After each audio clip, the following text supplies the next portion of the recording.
Hello, everyone out there in Radio Land. It is once again that time of the week. What time of the week is it? Well, it is that time of the week where we dig underneath the headlines. We talk about what the mainstream media is not. We examine issues going on at the international, national, and local level from a leftist socialist lens. And more broadly, we call out the establishment on its BS.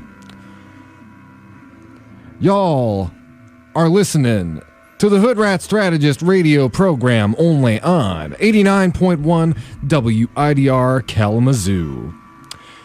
As always, the following thoughts, views, and opinions are not necessarily those of 89.1 FM, WIDR Kalamazoo, or Western Michigan University.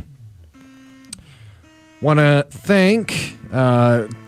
today's background music is provided by Armut and Fizgig Henson, and this particular recording is from, it was live at the Black Lodge, February 10th of 2013. So all you real old heads out there in the DIT community, some of y'all might recognize that. Anyway, lot to talk about this week. Honestly, I'm not sure if we'll have time to fit it all in, but yeah, it's something that I was thinking about on the walk over here. You know, a lot of people, especially in the wake of Trump claiming the Burger King hat that he viewed the presidency as, a lot of people will start talking about dystopias, you know, 1984, Brave New World, etc. And fact of the matter is, you know, you do a little bit of digging, and we've been living in what I think many of those science fiction authors would consider a dystopia for many years now. Perhaps like a soft dystopia, but a dystopia nonetheless. And of course, I think all of those things only became all the more apparent once Donald Trump became the president. But yes, we do in fact live in a dystopia, but it's not like any of the classic dystopias, such as what I just mentioned. It's more like a remix of all of them. It's not one particular thing here. You know, occasionally we'll see something that Trump or his cronies or his administration does, and it'll remind us more of Idiocracy. Sometimes we'll think about the surveillance state, particularly like our complete loss of privacy that might remind you of Big Brother, i.e. 1984. Brave New World, you know, the kind of drugging of the masses with entertainment and the lack of real intellectual interrogation into the world around them.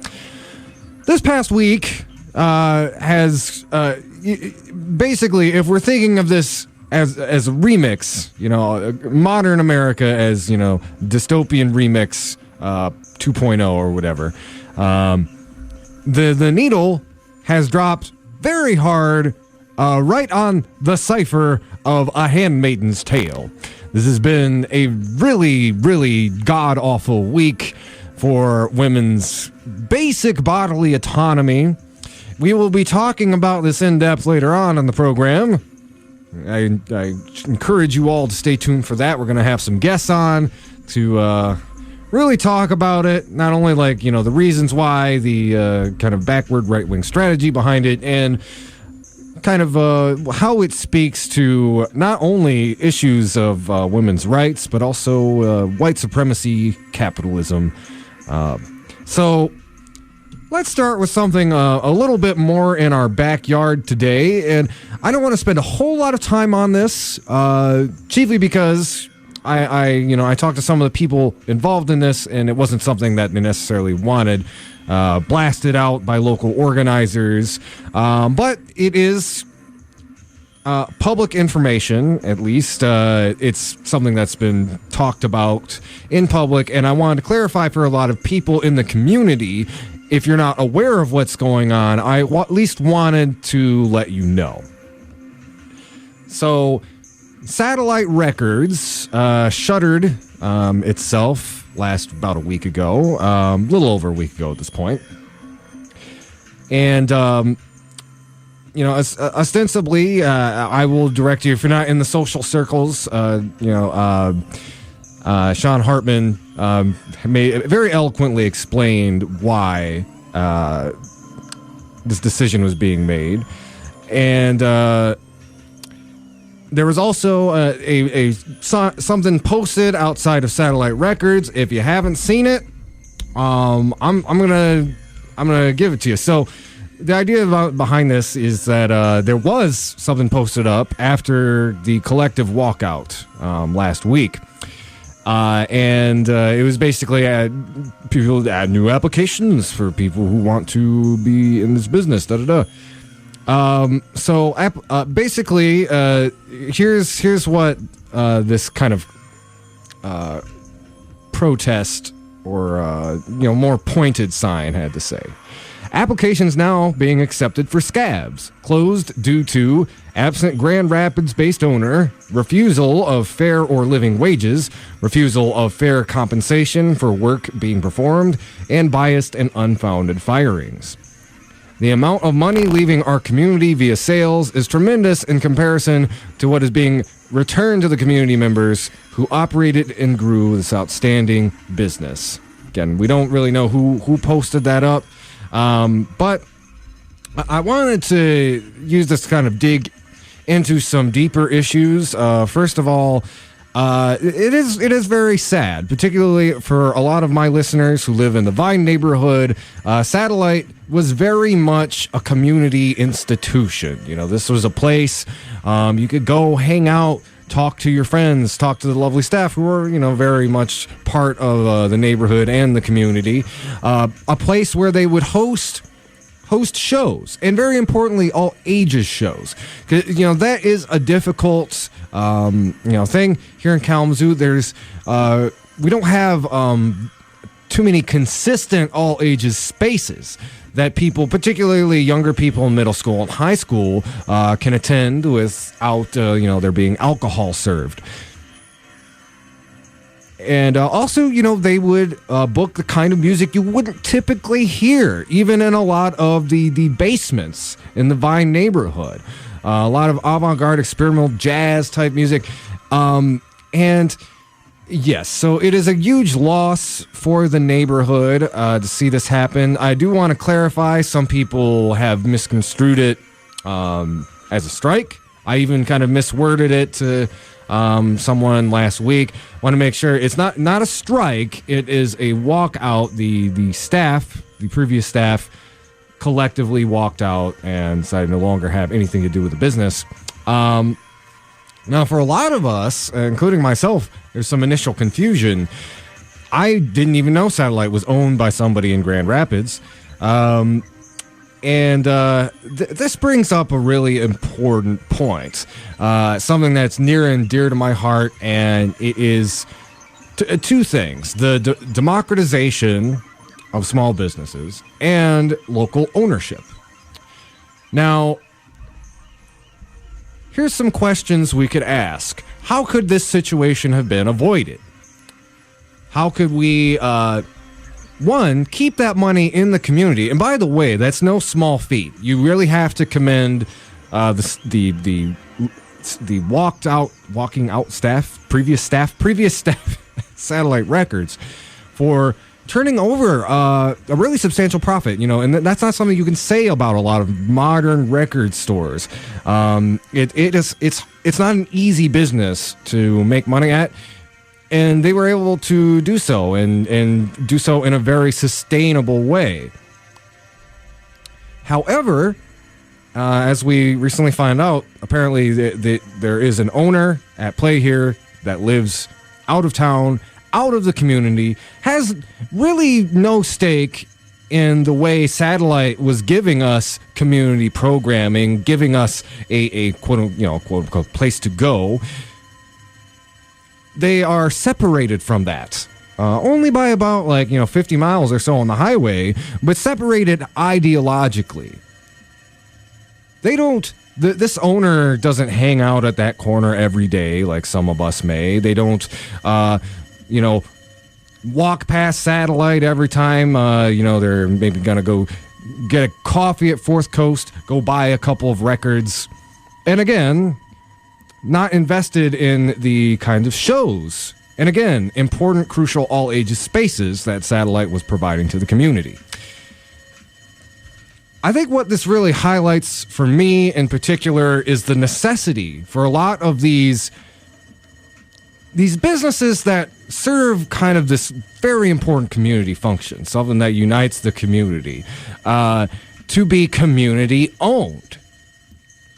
Without community ownership, it is again subject and potentially fall victim to the what's the word? The pathology of capital, which is to say, because this is owned by some outside man with no emotional or community connection to the business, he had no problem mistreating employees or doing impulse firings or not offering fair wages to the people that made that business tick. If you're not familiar with the concept of a worker co-op, I'll try to explain it really quickly. And of course, I am no Richard Wolff, so this is going to be the real basics. But a business that is functions as a worker cooperative means that every worker in the business has a literal stake and say in the business. You wouldn't have a situation like this because the people who work there are the ones who are actually making these kind of hiring and firing and pay decisions. Again, typically in a worker co-op, the pay disparity between the managers and the regular workers is far smaller than that between the workers and an owner owning somebody who owns it just as a money-making enterprise. I think it really would behoove the city all others of us who are thinking about trying to start these kind of small businesses to make sure that we can first get that community ownership and then step forward to have a business that will not only be better for the workers, but again, will be directly rooted in the community and will be resistant to the kind of uprooting that happened in here. Because one guy from Grand Rapids decided to act a little too greedy, we no longer have this prized gem jewel down in the middle of the Vine neighborhood. So, again, I think the city could do a lot more to kind of foster and push for these kind of businesses to open up. Again, Foundation for Excellence, it pushes for these sorts of things, for business grants, et cetera, et cetera. But business grants for whom? That is an important question. Again, not only is a worker co-op type of business more inherently democratic, but it stays in the community. And that not only means it physically stays in the community, but so does the money. The money stays in the community, circulates around, and really enriches the community in both a emotional, spiritual, and literal way, because more money is turning hands. So again, I hope to see something. My ideal would be a new record store opening up at that very same spot that was owned and operated democratically by the people who work there. We will see how this pans out. Again, this Grand Rapids owner is trying to reopen the business, hence the reference to scabs and whatnot. So if you're going out record shopping, please keep that in mind. There are alternatives in town. There's a lot of people who independently sell records. There's Greenlight, etc. But as far as satellite goes, there is this political dimension to it now that you may want to consider before you start shopping for that vinyl.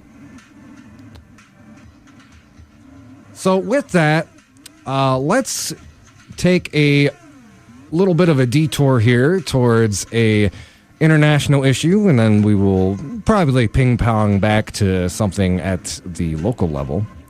But I wanted to share a little bit of good news. Chelsea Manning was released from the Alexandria Detention Center just a few days ago. I'm going to go ahead and read from this article from the Sparrow Project. It talks about it a bit. Chelsea Manning was released from the William G. Truesdale Adult Detention Center in Alexandria, Virginia. Chelsea's release follows the expiration of the term of the EDVA grand jury that previously demanded her testimony. Chelsea was in jail for 62 days after she was found in contempt of court for her refusal to give testimony. The following is a statement from Chelsea's legal team.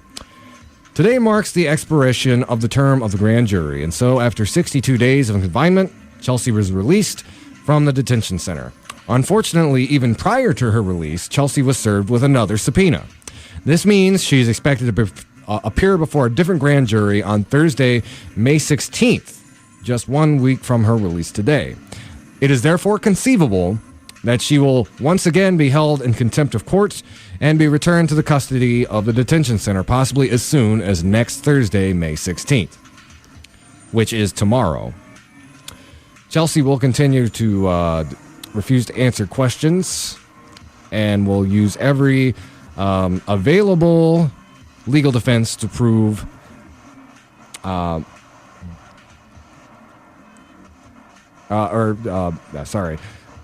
prove to District Judge Tringa that she has just cause for her refusal to give testimony. Excuse me.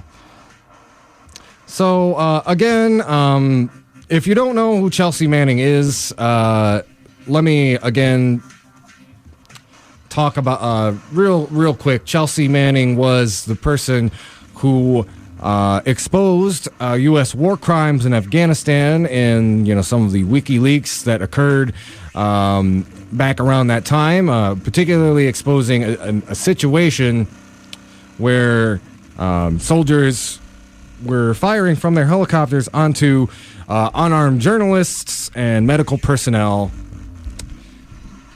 So, all in all, somebody I would consider an American hero, somebody who spent just under a decade in prison before being pardoned at the end of the Obama administration.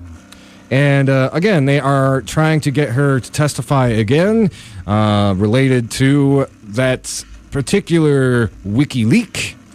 As we talked about on the show several weeks ago, most of y'all probably heard, Julian Assange got evicted from the embassy. He's in jail right now.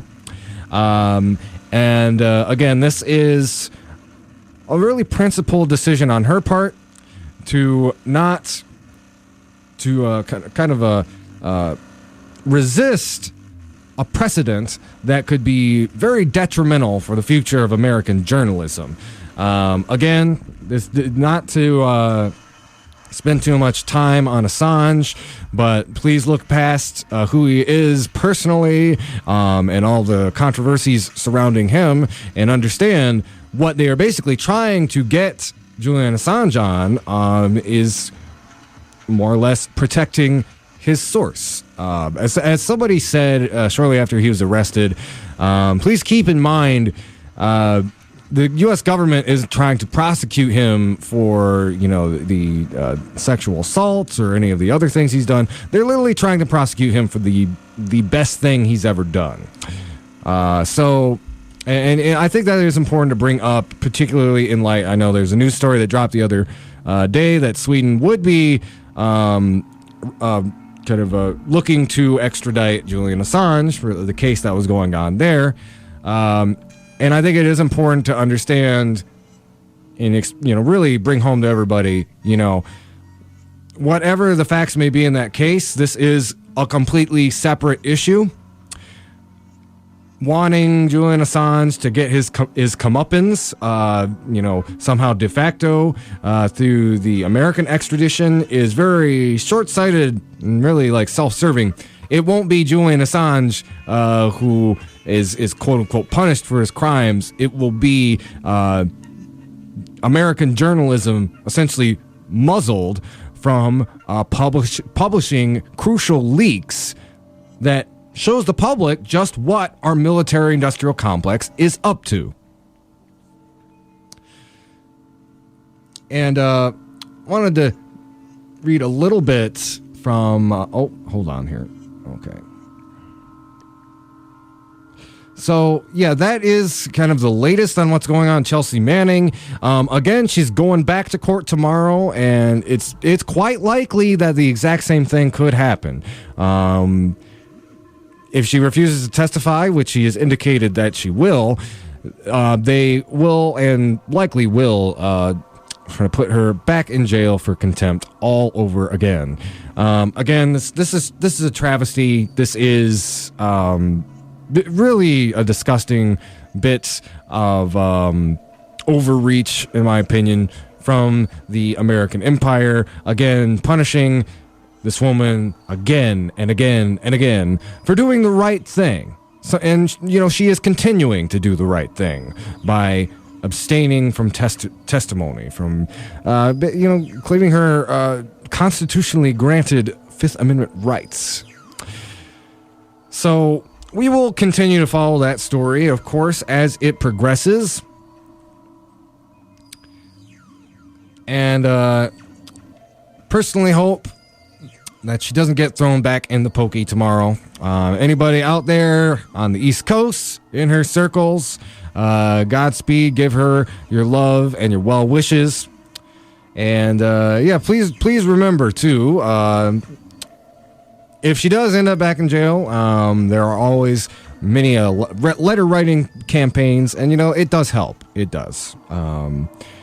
So I think with that, we're going to go ahead and take a little bit of a break. When we come back, we're going to dive in to some more very critical Michigan issues. You are listening to the Hoodrat Strategist radio program only on 89.1 WIDR Kalamazoo, your only source for political revolution.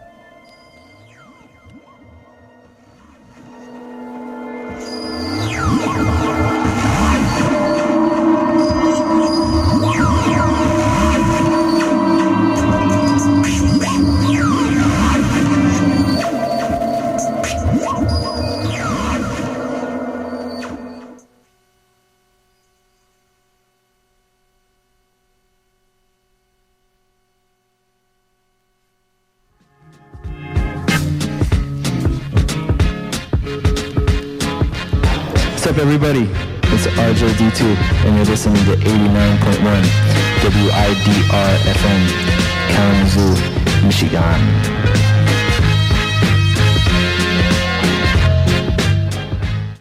You're listening to 89. Depression can take many forms.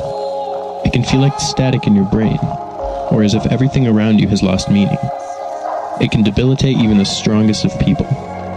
89.1 WIDR is here to tell you that there is help and a way to improve mental health. WMU offers counseling for all students in the greater Kalamazoo community at Syndicuse Health Center. There is no need for an appointment for first-time visits. Open counseling times are Monday, Tuesday, Wednesday, or Friday from 8 a.m. to 4 p.m. or Thursday from 10 a.m. to 4 p.m. Syndicuse is located at 1903 West Michigan Avenue, Kalamazoo. For more information, please call 269-387-3287 or visit www.wmich.edu/healthcenter.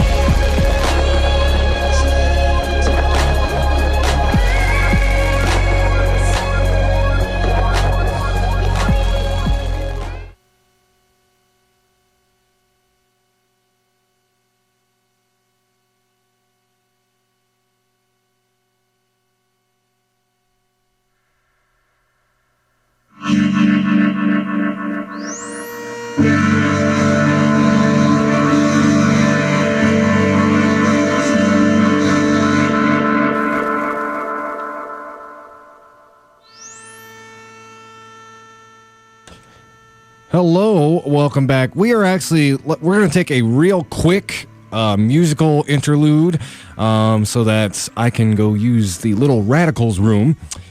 But we will be back in just a moment, so please stay tuned. This is the Hoodrat Strategist radio program.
Hello, everyone. I am back. This is the Hoodrat Strategist radio program, only on 89.1 WIDR Kalamazoo.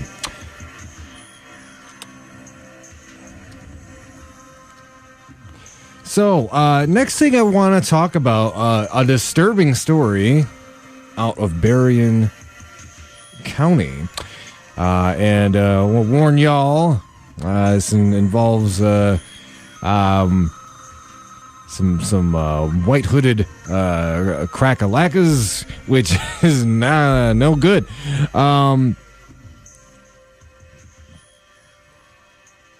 So I'll go ahead and read from it, and we'll talk about it just a little bit.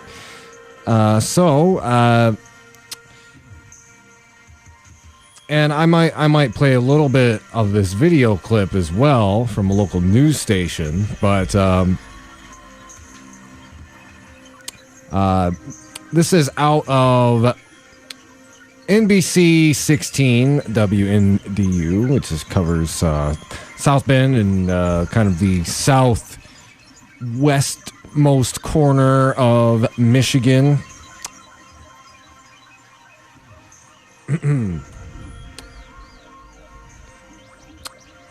So, actually, you know what? I think I'll go ahead and just play this clip from the news station, and then I'll talk about it a little bit myself.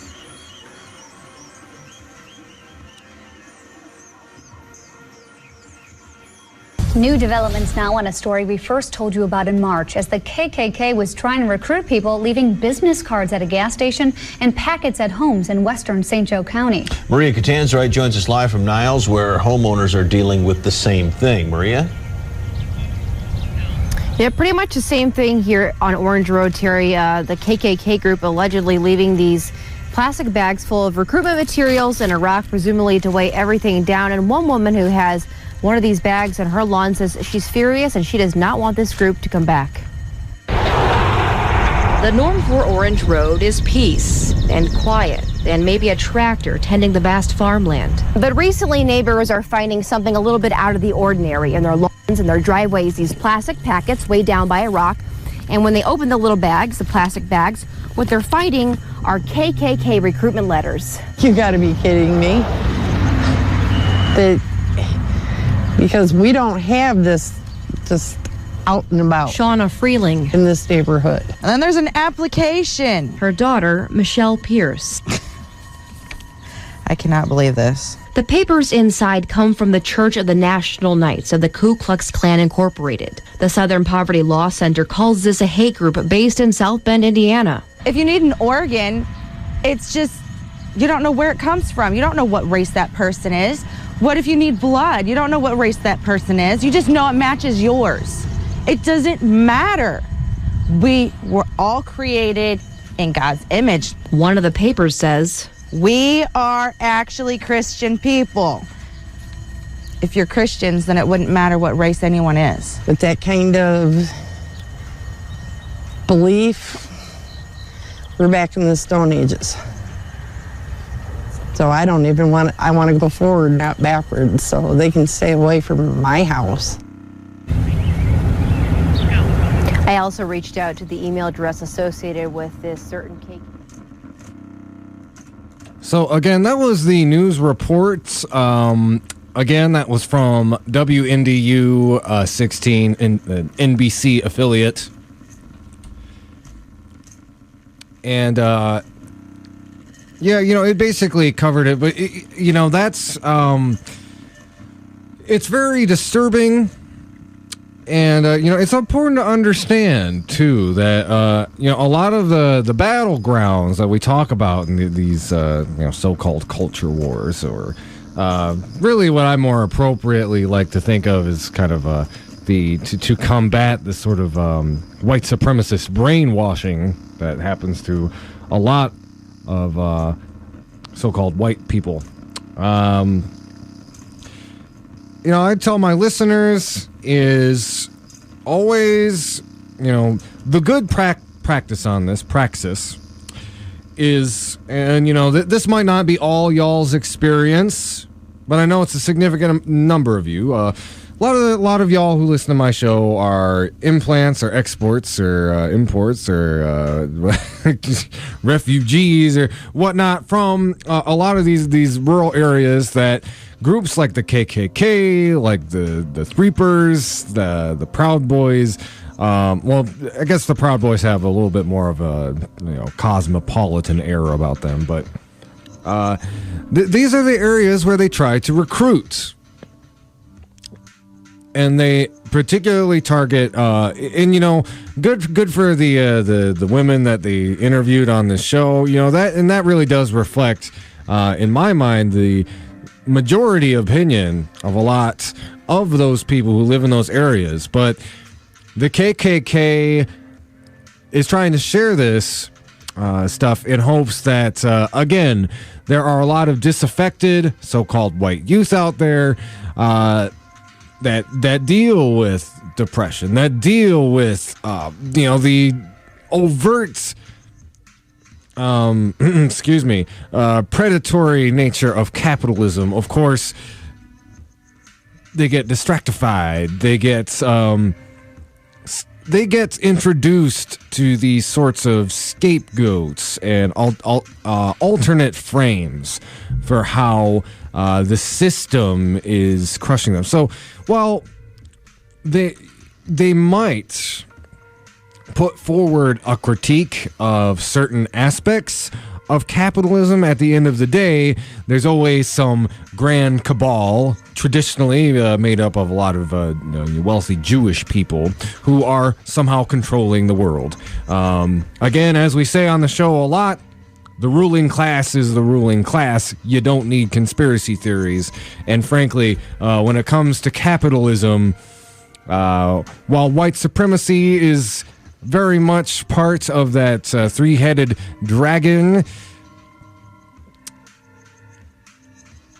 those quote-unquote Western values take precedence. And frankly, there is a rainbow coalition of people who are holding on to and perpetuating the kind of neoliberal economic model that causes the so-called white disaffected youth to be vulnerable to this kind of recruitment and propaganda.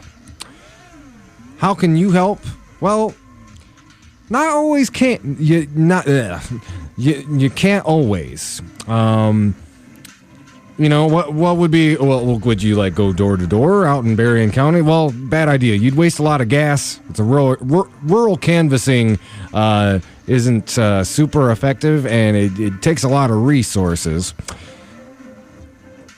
What can you do, though, is, do you still have those friends back home? Do you still have family connections to people in places like rural Berrien County, rural St. Joseph, places like Lawton and Comstock and Niles, etc.? Make sure to have those conversations. It doesn't take too many degrees of separation, because even though, and I think this is an important aspect to bring up, the kind of the ideological differences between the KKK and, say, the Proud Boys of the modern Trump movement, where a lot of the far right have gravitated away. They code white supremacy with the supremacy of Western values, Western civilization, and it's a very pernicious and kind of odious rhetorical tactic, because what it basically does is it replaces what is ideologically a white supremacist frame with something that's more inclusive. So when you say Western civilization, that's something that's like, well, I live in the West. Could I join this group that is espousing Western civilization? And, you see this, again, it's used to tokenize certain members of these groups to somehow deflate these criticisms of them being a white supremacist organization. Again, you do not have to be white to support or feed into white supremacy. Just go ask Candace Owens. Or, again, the, Latinx members of these groups like the Proud Boys. However, the distinction with groups like the KKK and other far-right Nazi groups, they don't necessarily ascribe to that broadening, even though historically that's how white supremacy has always worked in this country. Whiteness is, again, a very artificial and fluid concept that the ruling class can kind of move the goalposts around depending on, what their tangible needs are and how they can use these ideas to exploit and divide the masses. Again, one of my favorite examples, the Irish, when they first got here, were not considered quote-unquote white. Post-Civil War era, when they were starting to organize actively with black workers, invite them into the whiteness club. You can always distract a worker by saying, by virtue of your whiteness, you are better than the black worker, the Latinx worker, etc., etc. What groups like the Proud Boys and, all them are doing with that whole Western civilization chestnut is basically a historical extension of that. Now, of course, there are still many, many groups, unlike the Proud Boys or the Threepers, that they've never moved the frame. It is all about white supremacy, unapologetically and without any sort of etymological disassociation or obfuscation. They are out and out white supremacists.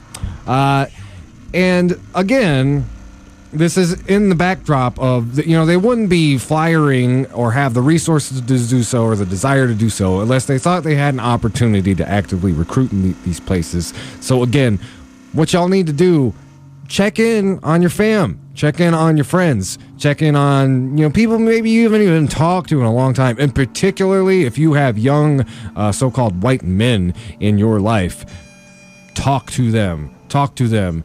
Prevention is the best medicine. And, that's the whole thing, man. If you don't talk to them, well, maybe the KKK will. So, again, y'all got those peeps out in the rural areas. Make sure you have those conversations. So, while we were on the topic of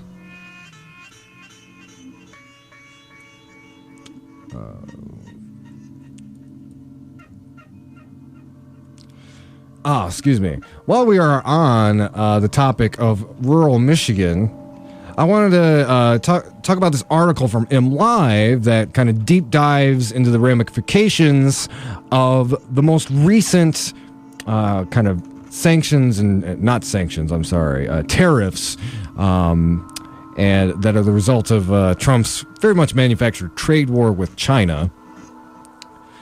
This was written on the 13th. This is from MLive. And I'm going to kind of go back and forth here and talk a little bit about what these ramifications are. This is an article. It was posted. It's called "Michigan Farmers Say Nobody Wins in Trump's Trade War with China." It was published on the 13th.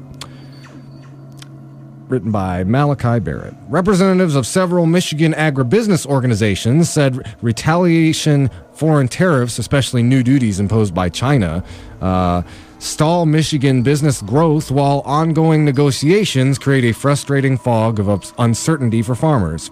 Industry leaders said it is vital that Congress pass the United States-Mexico-Canada agreement, but acknowledged at a Sunday press conference that the trade deal is likely dead unless tariffs are lifted on steel and aluminum imports. Now, of course, I have my own ideas on the USMC agreement. Again, I don't really think it, if the main criticism is like we need something that isn't as destructive as NAFTA, the USMC agreement really doesn't do much to alleviate that. Going on, though, the overall situation related to trade is extraordinarily frustrating, said Jim Byram, president of the Michigan Agribusiness Association. We are behind the 8 ball in the United States in terms of being able to meet world demand. We've always claimed we are reliable, consistent, and trustworthy, and today we are demonstrating anything but that. Trump instituted tariffs after the U.S. Commerce Department determined dependence on foreign steel and aluminum poses a national security risk. Mexico and Canada retaliated against U.S. tariffs on steel and aluminum by imposing their own duties on U.S. meat, dairy, and other food products. Chinese government announced Monday it will raise tariffs on $60 billion in U.S. goods on June 1st as revenge for Trump's decision to raise duties on $200 billion worth of Chinese imports to 25% from 10%. An analysis of the USMCA by the U.S. International Trade Commission found agriculture exports would likely increase by 1%. The U.S. Department of Agriculture... so let's talking a little bit more about the USMC, but I want to go down and talk a little bit more about the tariffs specifically. Excuse me. And as you may or may not have heard, even the National Economic Council Director, Larry Kudlow, he was appointed the Trump administration, acknowledged Sunday in an appearance on Fox News that American consumers will end up paying for the administration's tariffs on Chinese imports.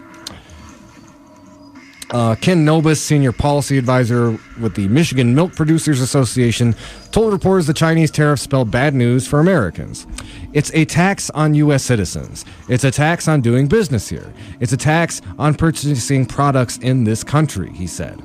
China is the largest customer of soybeans from the U.S., said Kathy Moorer, financial and international marketing director for the Michigan Soybean Association. The impact of tariffs on soybeans can extend to other agribusinesses that use the crop to feed livestock. Mary Kelpinski, CEO of the Michigan Pork Producers Association, said counter tariffs from Mexico damage business between American pork producers and their largest customer. It's cost pork producers $1.5 billion annually. It goes on to say, China eats a lot of pork, and they're going to have to fill their market somewhere. They're going to look to other countries instead of the United States if they have to pay more.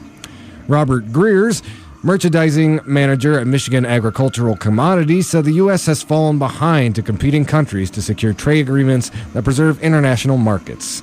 Byram, who has a 4-decade career in building international markets, said other countries are escalating production to fill the void left by a lack of U.S. products.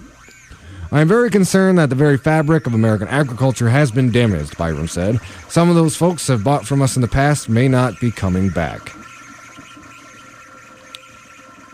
So, a couple of points I wanted to raise here. So, I think it's important to point out, there's a couple of things going on here that, if you are principled kind of socialist, if you are against the neoliberal economic order, part of you might say it's like, well, maybe it's a good thing that there are not these international exports going on. Again, if we're talking particularly about like carbon footprints and such, it's downright suicidal for the human race to export pork and animal products from the United States all the way to China. However, I think we also need to look at this from a different perspective, which is tangible facts on the ground right now. Of course, this tariff is not being designed to impede the actual exporting and importing of products. It certainly is not designed around carbon footprints. It is designed chiefly to for Trump to play up this idea, this economic nativism that says that, countries like China are taking us for the proverbial ride, that we need to protect our own interests, that we need to play hardball with these countries, even though, again, Trump is so inept that his administration, well, honestly, I guess it's not really a question of ineptitude as a question of not necessarily caring so much about the externalities of these things. And granted, the Trump administration, with a degree of savvy, are giving increased handouts to a lot of these farmers that they have directly screwed over with these tariffs. A lot of people have been kind of making side jokes about like, Republicans hate the social welfare state until they need to use it to basically make sure their own electorate does not revolt against them. That's ostensibly what it was. And, Trump was very overt about that. It's like, we're going to make sure that our farmers do not, feel these economic repercussions from what are basically very bad trade policies. Tariffs in general, are alarming to begin with because, again, you look the great arc of history, so-called trade wars are more often than not the prerequisite to actual war. Granted, don't think it can't happen, especially with the insurgency and rise of global fascism. But I also wanted to note, too, that, that doesn't cover everybody. There are still so many people, even, especially here in the state of Michigan, who are going to be hurt by these tariffs, who are not going to be getting a little government handout or bribe from the Trump administration to keep their stuff going. Again, these tariffs are done in such a way, it's like bringing a hammer to brain surgery. If you just bonk the problem without any nuance, you're going to create all of these ripples and externalities of things that are going to hurt people in the economy, hurt average working people, especially here in the state of Michigan. And unfortunately, because there's a lack of political education in this country, a lot of people do not really connect these dots. A lot of people won't necessarily make that connection, and they will not, foist the blame where it needs to be placed. Now, again, this article goes on to talk about the USMC agreement. Again, my big issue with that is, while we definitely need something, a replacement to NAFTA, it needs to improve upon it in an equitable way. Again, when we talk about trade agreements that are quote-unquote fair, they need to be done with a great deal of care, a great deal of analysis. Otherwise, you'll have situations like, by the way, I'd highly, Juan Gonzalez, his book, Harvest of Empire, talks about this in great detail, how NAFTA ended up nearly just basically wiping out corn farmers in Mexico, and in fact was more or less one of the primary engines of Mexican immigration to the United States at that time and through subsequent years. The fact that we wiped out a huge swath of their farm and agriculture-based economy. And, what are you going to do? You're going to starve or you're going to go north? Yep, there you go. So, again, you can read more of this article. Again, this is on MLive. Michigan farmers say nobody wins in Trump's trade war with China. So I think with that, we're going to go ahead and take a little break. This is the Hoodrat Strategist radio program, only on 89.1 WIDR Kalamazoo, your only source for political revolution.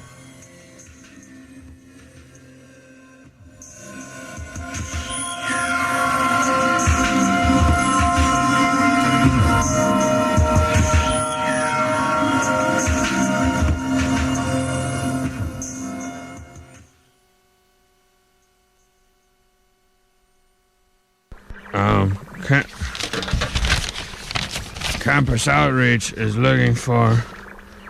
Hang on. College radio can pretty much be summed up in 5 words. 89.1 FM, Radio Evolution. Dead air. Dead air. You're listening. Is your RSO looking for new ways to get its name out to Western's campus and the greater Kalamazoo community? Why not use the wider airwaves? For more information on how we can work together to promote your organization and events, go to widrfm.org and click on the Airtime and Sponsorship page under the Support tab.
Hello, everyone out there. We are back. I will actually be right back. We've got a guest coming on the program, and I will be right back, and we'll be joined with them.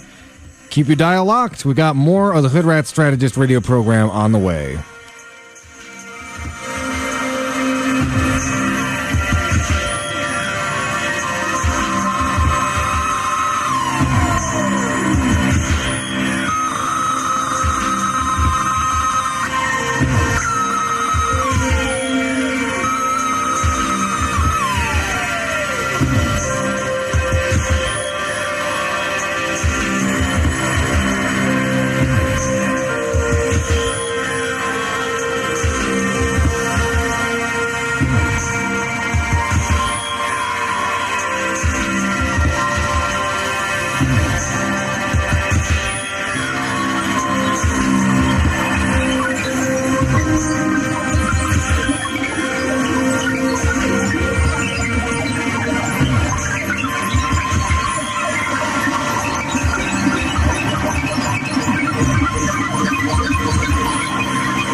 everyone. We are back. This is the Hoodrat Strategist radio program, only on 89.1 WIDR Kalamazoo. So, as I mentioned at the top of the show, if you weren't tuning in, the world we live in is kind of like a remix of several different dystopias, and it's been very Handmaid's Tale here in the United States over the last week or so. I'm actually joined by a good friend of mine and my guest, Myah VanTil, who's some of her street cred here. She's a Western alum. You have a Bachelor of Science, a BS in Women's Studies. Sorry, that coffee was kicking through my my guts. So. If you haven't heard, and I'll try to just kind of summarize it as best as I can. Georgia, Ohio, Michigan, Alabama today. Oh man, Alabama, and for those who haven't heard, because this is kind of the newest story that popped up. Alabama, what it will likely be, because the governor is likely to sign it. Their legislature passed the most restrictive anti-abortion bill in the country. Literally makes it like abortion's only permissible in the case of severe medical emergency to the mother, and stipulates basically that practicing abortion doctors could be sentenced to as long as 99 years in prison. So yeah, when we talk about like draconian, that is about as backwards as you can get. Of course, Georgia has also passed similar legislation, the 6-week heartbeat bill, which you may have heard of. Which again is before most women even know they are pregnant. Ohio passed a similar bill. They tried to pass something. Well, they've tried to pass something here in Michigan along a similar vein, although it is likely to get vetoed by Governor Gretchen Whitmer. Excuse me. Boop. So that's where we're at as of today.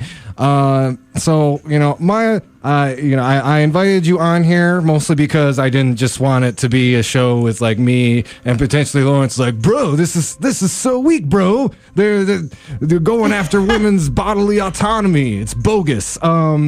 So I wanted to kind of talk to you as somebody who, you not only do you study these issues, of course, something that I know that you've been an advocate for very vocally in the past. So, what is your initial reaction to what's been going on? Particularly, I don't think it's any accident that all of these states are, firing up this anti-abortion legislation all at the same time. Mm-hmm. We'll be diving a little deeper into that, but I just kind of want to know, some of your initial thoughts.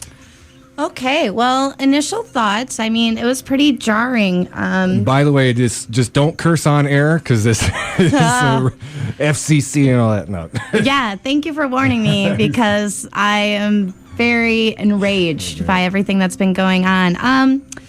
My first reaction to Alabama, especially, was saying it's a Class C felony, punishable up to 99 years.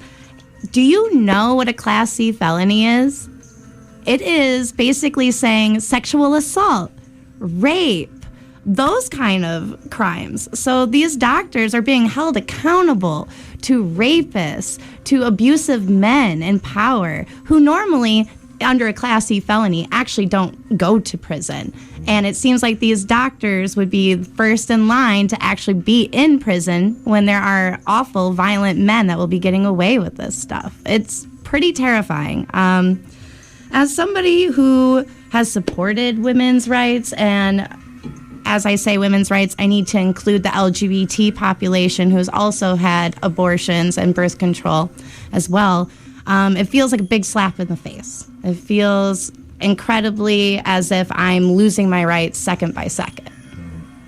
So, as we always try to do on the show, again, this story has a local dimension. Our particular legislature here in the state of Michigan is full of a lot of very reactionary right-wingers. Of course, Gretchen Whitmer is the governor, and got Dana Nessel there as AG. Essentially, they tried to push through this ban on a very standard abortion practice that obviously gets very chopped up and turned into this big evil thing by a lot of quote anti-abortion activists arguing in bad faith. Now, the good news, bad news to this is good news. It's definitely going to get vetoed. Bad news, there are currently these anti-abortion groups that are going to be backing a ballot proposal to right to life. Yes, correct. Yeah. Mm-hmm. So, and one of the things that worries me about this Myah is these anti-abortion groups. They usually have a whole lot of money. They have a whole lot of capital to work with. It's not like Proposal 1 or 2 in the last election where it was primarily just grassroots people trying to get this through. It's again going to be something we're going to be seeing a lot of outside money coming in a subsequent election to get this out. So, as somebody who lives here in Michigan, what are your thoughts about the possibility of something like that passing here in the States? And how do you think we kind of stand versus other states like Ohio, Georgia, Alabama that have these conservative governorships that are just chomping at the bits to limit women's rights? I think that the midterm election was a good turning point for a lot of women and queer people. A lot of people said enough is enough.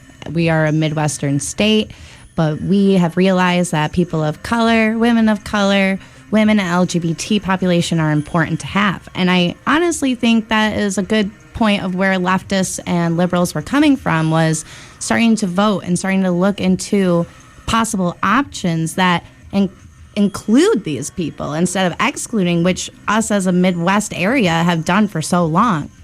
I do think that right now we are lucky to have a major liberal leaning in Michigan right now, though it doesn't feel very secure, to be honest. I know that Michigan's kind of been turning into one of those purple states where we kind of lean back and we lean forth, and it's becoming a little bit stricter of a race as it used to be when it was Republican controlled. So I have a feeling that with Governor Whitmer, with her vetoing this bill, I think Right to Life is definitely going to seek the other option in order to get that passed.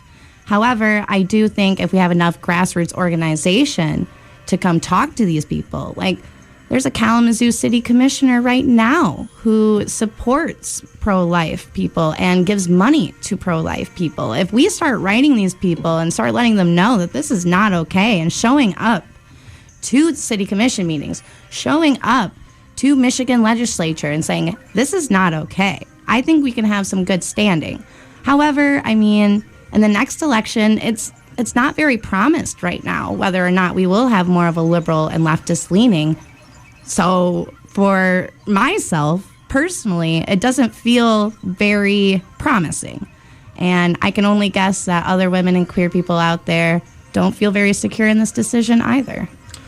Yeah, and kind of from that, I want to leap on, kind of expand one of the topics surrounding this, which is, I know some conservative people who genuinely feel like abortion should be illegal, but even just setting that aside for a moment, most of these laws are designed to do things beyond just outlaw abortion. That we're talking about, in the case of Georgia, cases where a woman potentially miscarries, talking about giving them jail time, also treating them if they go out to state to get an abortion as a criminal conspiracy. Not just them, but people who aid and abet them going to get a medical procedure done out of state.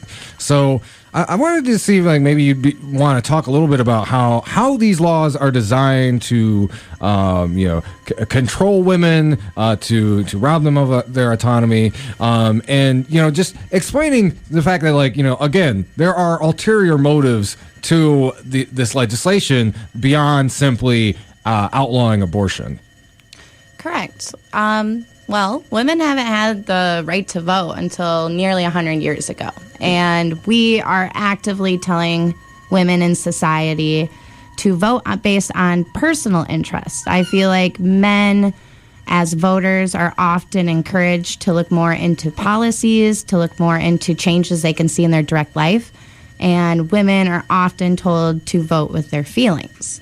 And this is a good thing, and this could also be a bad thing for very many reasons. I think that with what Michigan is trying to have as a law, it is effectively showing women that their place and their opinions about their own body do not count. Whereas in women are essentially property. It's based off of old patriarchal notions that a woman can't think for herself, a woman can't make decisions for herself. When she gets pregnant, she gets too emotional. How is she supposed to decide these things? We need somebody to come in between us and make these choices for us because we might be too emotional and not understand what we need. I think Michigan law is effectively trying to make it so women possibly may not be able to vote. If you saw with what's happening with Georgia and Alabama, like Alabama specifically, if a woman becomes a felon, she's not going to have the right to vote. They're literally trying to restrict those things from a person, from their own personal decision that created no harm and no outside physical consequence. And I'm afraid that Michigan is starting to lean and look towards these states and say, oh my gosh, if I can limit this and if I can bust women for this, they won't be able to vote. They won't count anymore. Yeah, and I'm so glad you brought that up because I think it's important to understand, like, what's happening in Georgia is a direct outcome of the fact that that election was robbed. It really was. There's a tremendous amount of voter suppression going on in Georgia. By all rights, Stacey Abrams should be the current governor. Like those systems, they are systemically designed to disenfranchise women, and particularly, black women. You just like looking at some of the numbers. You talk about this idea that you could prosecute women for having miscarriages. Well, if you look at the numbers in the state of Georgia, black women, suffer death and complications from pregnancy at much higher rates than white women. So you basically have like that kind of de facto disenfranchisement going on. Now, I want to read, and I usually don't just share, Twitter threads, but there's something about this analysis that was just so on point for me because it gets to the heart of kind of like the three-headed monster of America, which is one that one head is patriarchy, one is white supremacy, and the third is capital, and they are all kind of intermeshed. And I want to read this particular analysis because I think it really gets home to the heart of like why and how the GOP is really on this warpath against women's rights. But this is from Allie Maynard, and this is something that was shared around a whole lot for very good reason. She goes on to say, if you ever find yourself wondering why the GOP is so hell-bent on destroying women's health care, free long-term birth control is the fastest way to pull women out of poverty. 2009, Colorado began offering teens free IUDs without parental consent. Within 8 years, teen pregnancies dropped 54%. Teen abortion rates fell by 64%. For every $1 spent on the program, the state saved $5.85 in labor and delivery costs, child care assistance, and food stamps. She goes on to say, Colorado Republicans have been trying to shut down this program for years, despite it saving the state over $70 million and dramatically reducing abortion. Birth control works by tricking the body into thinking it's already pregnant, so an embryo never attaches to the uterus. Whenever someone calls birth control an abortifacient Abortificant? Yes, thank you. They are a lunatic pushing a dangerous anti-science ideology. Kavanaugh said this in his hearing. Republicans have forced the abortion debate to focus on the 1% of procedures that happen late term, but what they're really gunning for is a ban on all birth control, the things that actually reduces abortion. Wealthy people will always have access to family planning. What the abortion debate is and has always been about is Republicans working hard to keep poor people poor and powerless over their own lives. The U.S. okay, I'm sorry, this is pretty long, but I just really want to get to the crux of something else that she's saying here too. U.S. fertility rate is the lowest it's been in 40 years. Children are expensive. Birth control is now covered under the ACA, and we have better sex ed. Most of us probably don't see this as a problem, but economists are freaking out. This is when she's starting to really bring in the capitalist analysis here. The U.S. economy relies on sustained growth, and countries can face serious problems with it when a declining workforce coincides with an aging population. That says a lot. Oh, yeah. When most people read teen pregnancy rates plummets and think, that's great. But for a white nationalist looking at the future of the U.S. economy, it is not. Why? Because what has historically kept America's workforce replenished is immigration. One way to ensure population replacement is by continuing to allow immigrants to supplement the U.S. economy. Another way is to take away women's access to family planning so that they have to bear children they don't want and cannot afford. Severely restricting immigration only compounds economists' fears. We still need more people. And if you're a white supremacist, you specifically want more white people. So the GOP rather force white women to have kids they do not want than let Maria come here and raise hers.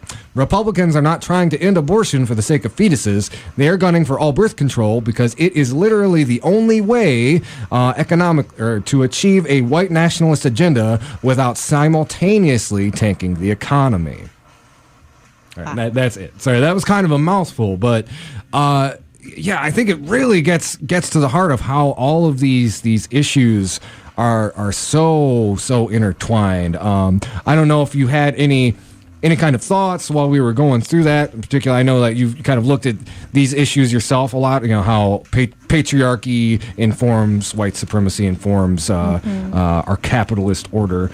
But I thought that argument that Allie had said was very true. I mean, a big point of my Marxist feminist dialectic of how I think is, how does somebody who is in the lower social middle class and in the lower class, how are they able to take care of children? Why should they be able to take care of children? Because we have the societal thought that they can't be good parents, and it's often because we don't give them channels and outlets for support.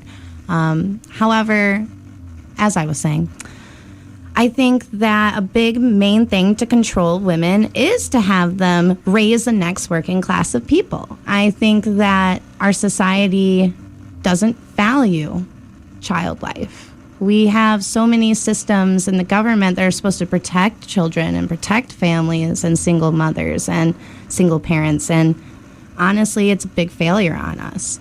These children are being raised with trauma. These children are being raised with systemic poverty that they themselves in their lifetime may never be able to escape with people in power that are trying to take that away. I think that women are often given the argument of, this is your meaning, this is your purpose of life. You are supposed to raise children. That is your goal. Us as America, we've looked at puritanical women as being these child laborers and child harborers of labor. And we look at all of these women who've worked hard in life for children. And that is the only time we respect those women. We do not respect women who work hard for themselves without the guise of a family. If they don't have a family, they are not seen as important in this discussion. Yeah, and I do wonder too. I think there's, to what degree you think, this is kind of like a generational attack too, because what we're seeing is there are lower and lower birth rates for younger people. It's because of a lot of the same reasons that fertility rates just go down in general when you have like a more well-educated population with access to birth control.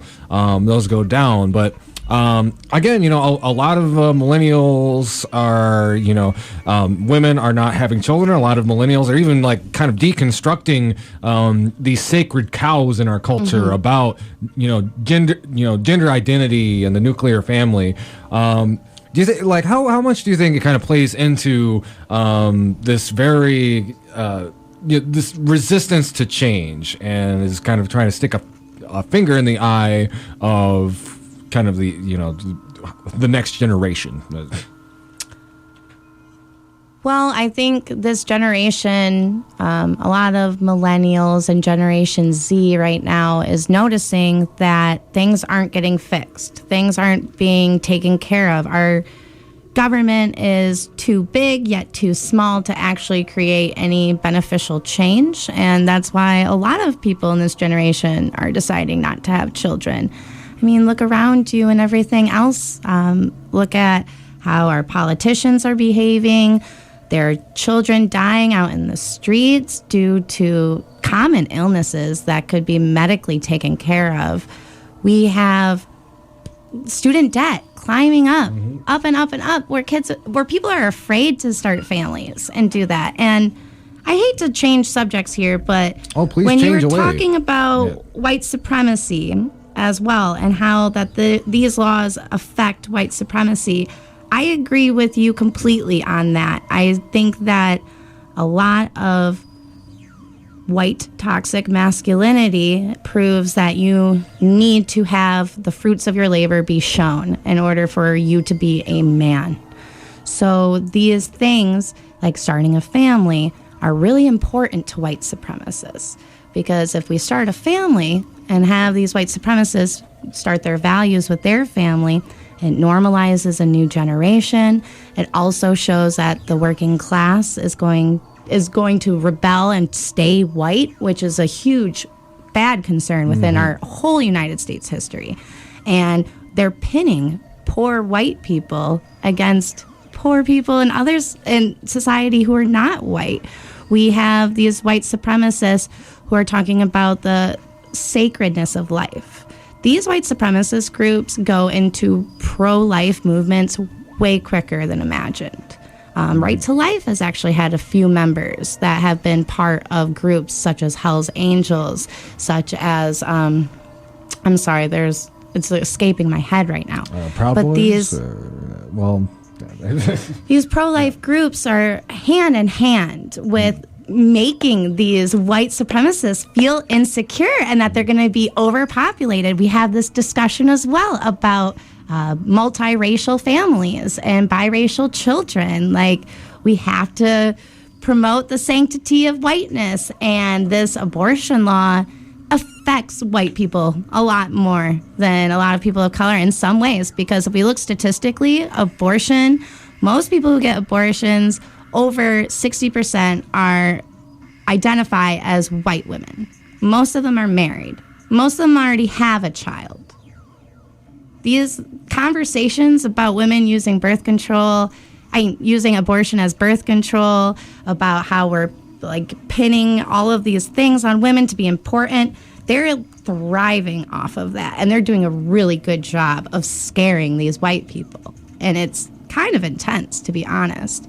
I think that with these laws, you're also showing that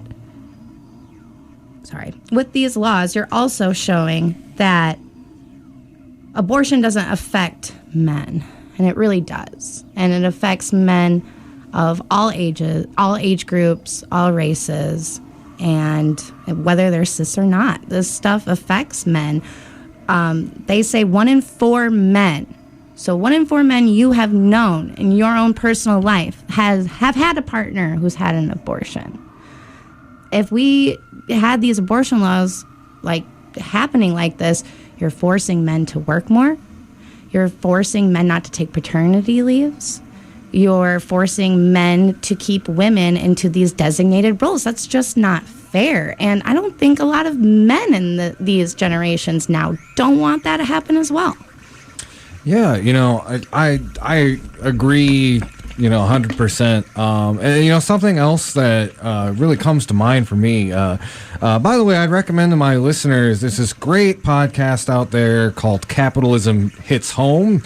And she really deep dives into a lot of these issues between like neoliberalism, capitalism, and patriarchy.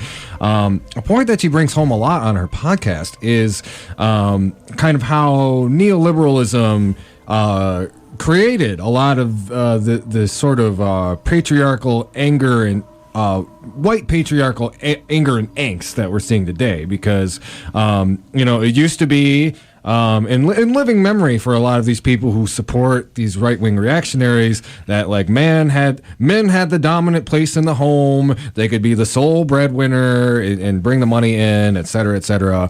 It's the whole kind of mythology around make America great again.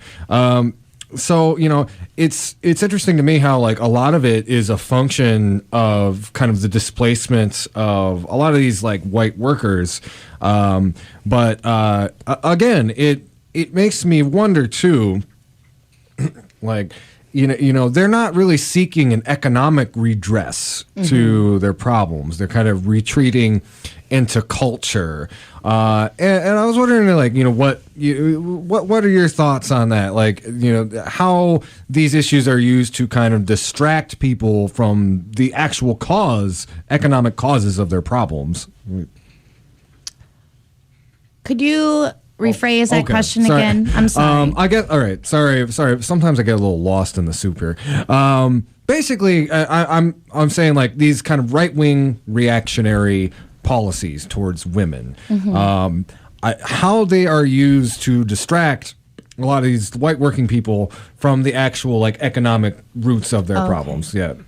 Well, I think that first of all, I find it funny that the right often argues that liberals and leftists and progressives think too much emotionally, that they care more about social issues than actual change, that they don't have the strategies to implement that change. And that is something the right has hung over the left's head for a long time. And I think that they're using these, I agree, they're using these abortion laws to distract poor working people from actually noticing the unfair inequality of what people face in the working class. I mean, to get a maternity leave right now in Kalamazoo Public Schools is almost like an arm wrestle with them. It's something that women have to supplement their own income in order to take a maternity leave. A lot of these people aren't getting paid when they're being first-time parents, trying to figure out what they're doing with their lives, trying to figure out how to take care of an infant. I mean, that is a scary full-time job that you need to be able to have that time to do. So when you're saying, okay, 6 weeks, after that, can't have an abortion. Okay, well, then what are you going to do about maternity leave? What are you going to do about paternity leave? We have countries in the world right now where men are encouraged to be fathers at home and being paid in order to leave their job and help take care of their families. So, like, what kind of family are we looking for at this point if we have these abortion laws? Because it doesn't seem like we're supplementing these people who may be pregnant with possible incentives, possible help, and outside resources. With making this abortion law, you are putting a war on women's bodies. You're making them feel insecure to stand up for themselves. And you're also creating a bigger gap of understanding. These people with this abortion law, they're going to be petrified. In my own personal experience, when I found out I was pregnant, it was way later than 6 weeks. You realize you're 2 weeks of your missed period. That means you're 2 weeks pregnant. So most people who come in to the doctor and find out that they're pregnant usually are beyond 6 weeks at that point.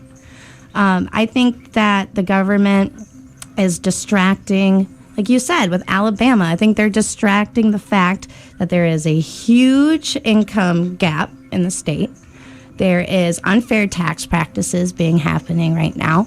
Alabama, right now, ranked in education is pretty low. And instead of working on laws to help public systems and public education, we're deciding that women have to be the end-all, be-all. And they're trying to make it seem as if we make this abortion law, make families stronger, instead of actually looking at laws that can make families stronger.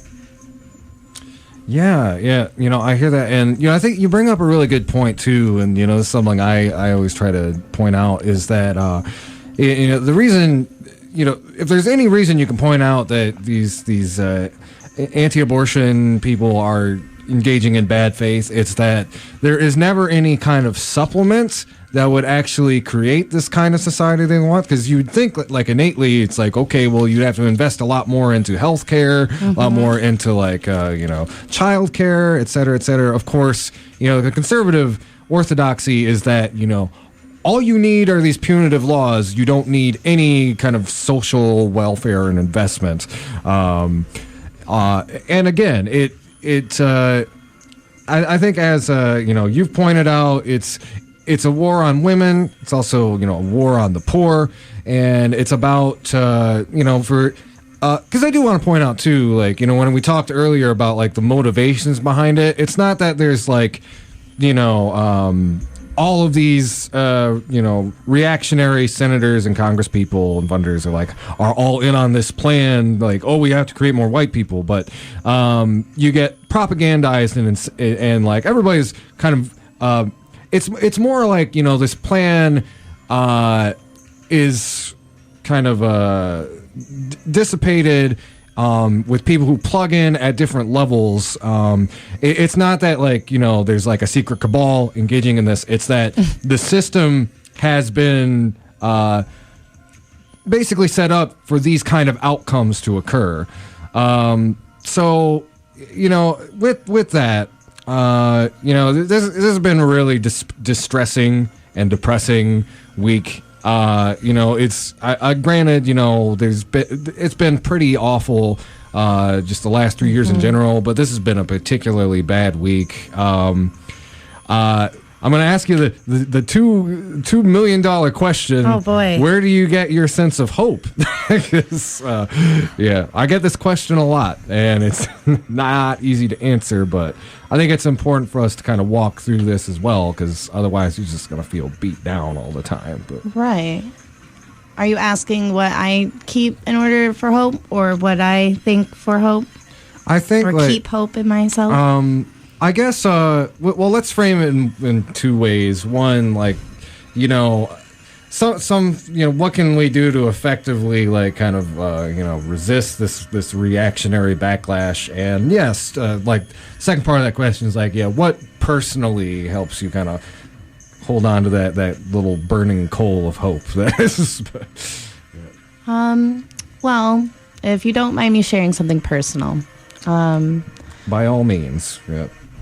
I have had a miscarriage and I have had 2 abortions, and they were something in my life that was a very difficult decision to make. I'm not going to justify my decision right now on air, but it was a very hard decision to make. And one thing that really helped me was, at the time, I was part of a group of feminists and fellow activists and Black Lives Matter supporters who they started a system online of how to donate money to women who need abortions. Because there were certain nonprofits that got shut down because of their support of women's health. So when I was a part of this group, a lot of women and LGBT people put forth a lot of money. And when I was having one of my abortions, it was later than I expected. So the cost went up significantly. And I was very concerned I wouldn't be able to have that procedure and be forced into parenting. And these people came out and reached out to me and gave me what little money they had, what little money they saved up in order for me to make my decision. So something that gives me hope is I know right now, presently, there is an underground collective of people. So if you're listening in Alabama or Georgia, Ohio, anywhere, whether you think it's not happening, it is. There are an underground collective of people who are giving rides, who are taking people to clinics, that are taking people to doctors, that are saying, I hear you and I understand your choice, and let me help you make that choice. Let me help you finalize that choice. So that's something that gives me hope, is knowing that deep down, whether we know it or not, I personally know that there are people on the forefront of this. And I just got a whole bunch of emails today from people saying, how do we enact this? How do we help people in Alabama right now? So that's something that gives me hope. It's really hard, though. I mean, self-care is really important in times like this, especially people who are fertile and can have children from their womb.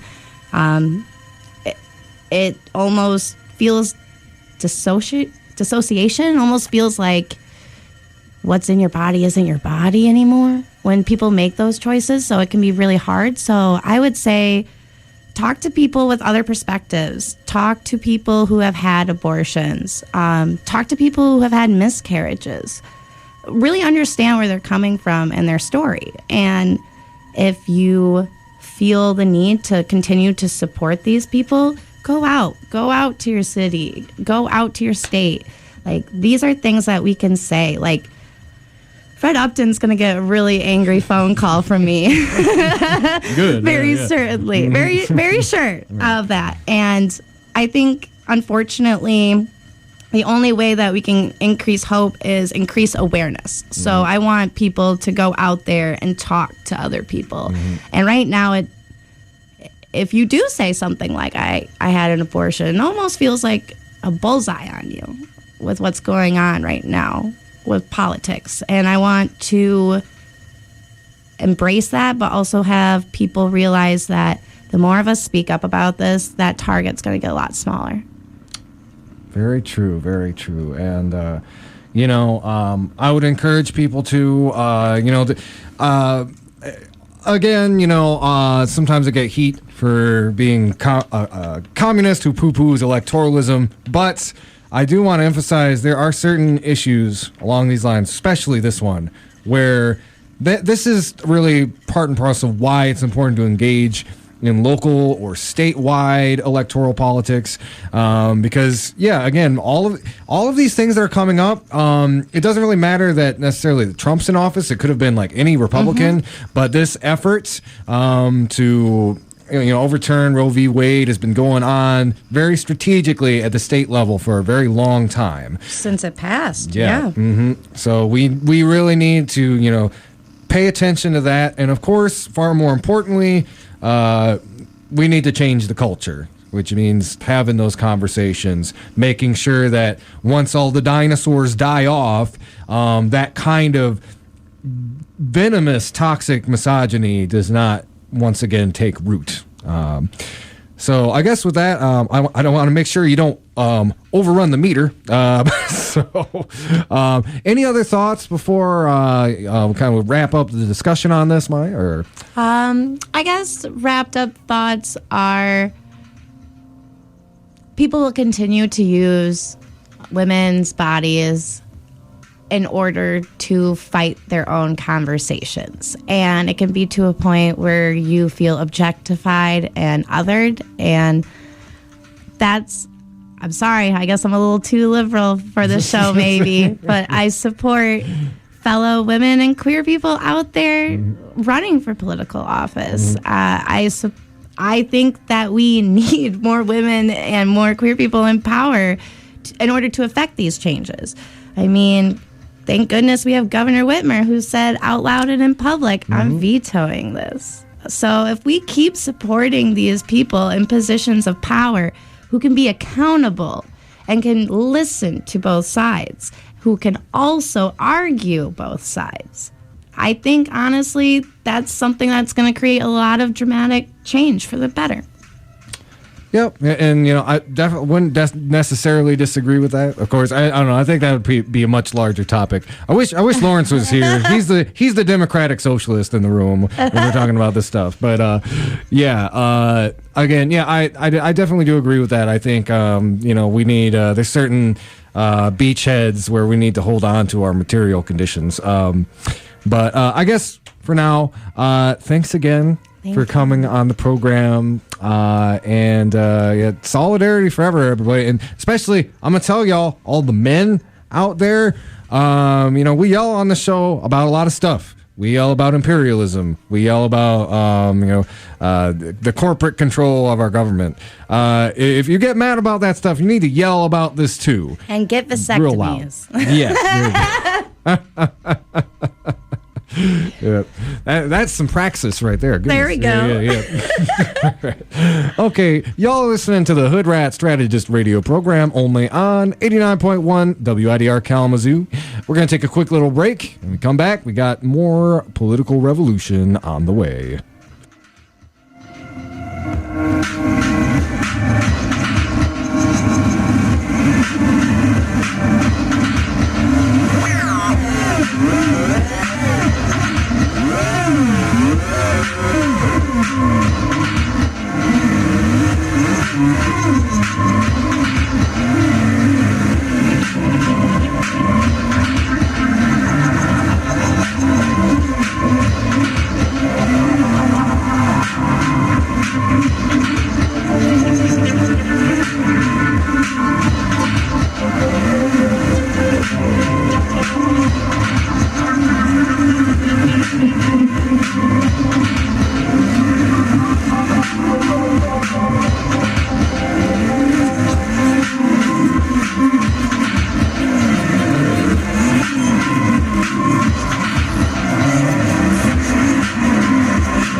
Hello, everyone out there in Radio Land. Sorry we did a little extended break there. I do want to do a couple of quick hits while we're at it.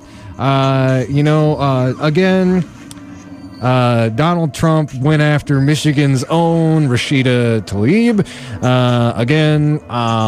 We talk a lot on the show about how everybody's been going after Ilhan Omar. This was him going after Michigan's own. There was a quick solidarity rebuttal. As a matter of fact, from the Democratic leadership, a lot more solidarity than what we saw with Ilhan. And this is nothing against Rashida. I think, Ilhan, she didn't get as much defense from Democratic leadership because, again, there was a lot of sour grapes at her telling it like it is when it comes to AIPAC, possibly telling it like it is to war criminals like Elliot Abrams. Rashida, of course, is no slouch. She's one of our Democratic socialists in Congress, and she's been very outspoken, particularly about Donald Trump.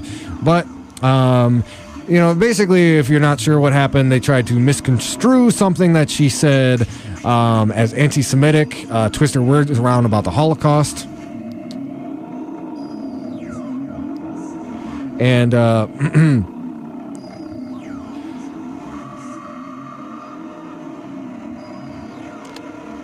so,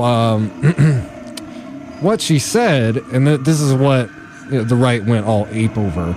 There's a kind of calming feeling I always tell folks when I think of the Holocaust and the tragedy of the Holocaust and the fact that it was my ancestors, Palestinians, who lost their land and some lost their lives, their livelihood, their human dignity, their existence, in many ways have been wiped out. All of it was just in the name of trying to create a safe haven for Jews post the Holocaust, post the tragedy and horrific persecution of Jews across the world at the time. And I love the fact that it was my ancestors that provided that, right? In many ways. But they did it in a way that took their human dignity away and it was forced on them. I think anybody who understands what is actually going on in Palestine, what she's pointing out there is a historical irony. And it's a point that I've made before many times without... again, I'm not as public a figure as Rashida Tlaib, but I'm also a white man. So when I point out that kind of hypocrisy, historical trauma, the historical trauma of the Holocaust does not excuse your own government's participation and propagation of an apartheid state and genocide. But again, the right wing, and even a lot of Democrats in this country, anytime you're calling out the human rights abuses of the government of Israel, they will try to paint you as an anti-Semite. It is good that she's been seeing a lot of solidarity. And she went on to say, policing my words, twisting and turning them to ignite vile attacks on me will not work. All of you who are trying to silence me will fail miserably. I will never allow you to take my words out of context to push your racist and hateful agenda. The truth will always win. Another quick hit. Again, shout out to Rashida Tlaib. She's making good on a promise to lead a congressional delegation to the West Bank. She sent out invitations for the event. It's planned from August 17th to the 22nd. It's designed to give those in Congress a glimpse of the Palestinian side of the Israeli-Palestinian conflict. Tlaib told the Jewish Insider. It will help people see the human impact on Palestinians and what an opportunity of value to have a sitting Congress member that has a living grandmother in the occupied territories. So again, kudos to her for organizing that. Congress better turn out and show up. So anyway, I think with that, let's go ahead and we're going to do like our quick little activism calendar here before we close out the show. Let you know what is going on around town. So, excuse me. Coming up on Thursday, May 16th, there's going to be the Northside Summer Kickoff at Lacrone Park. That's going to be at 5:30 p.m. It's hosted by the Kalamazoo Youth Development Network. Basically, it's about making sure that the neighbors, and particularly the north side, know what kind of community resources are available, particularly as the kids get off school for the summer, what kind of like programs are available. So again, that's going to be happening Thursday from 5:30 p.m. Excuse me, sorry, the page is reloading here.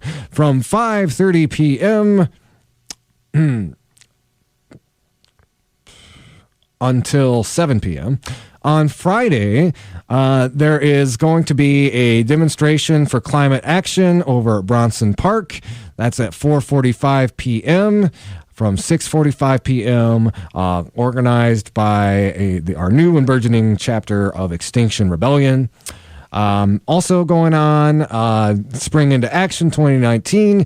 Typically, it's kind of a fundraiser for John Hoadley, but to his credit, usually the idea of Spring into Action is there'll be a bunch of different activist groups tabling there that you can check out and see about getting involved with. That's at 6 p.m. over at the Radisson. On Saturday, if you want to sit down with County Commissioner Julie Rogers, she will be having kind of an open house, Commissioner Coffee, at 10 a.m., from 10 a.m. to 11:30 a.m. over at the Westwood No. 4 Fire Station. Also going on Saturday, May 18th, from 6 p.m. to 8 p.m., Isaac is having a banquet. It's going to be over at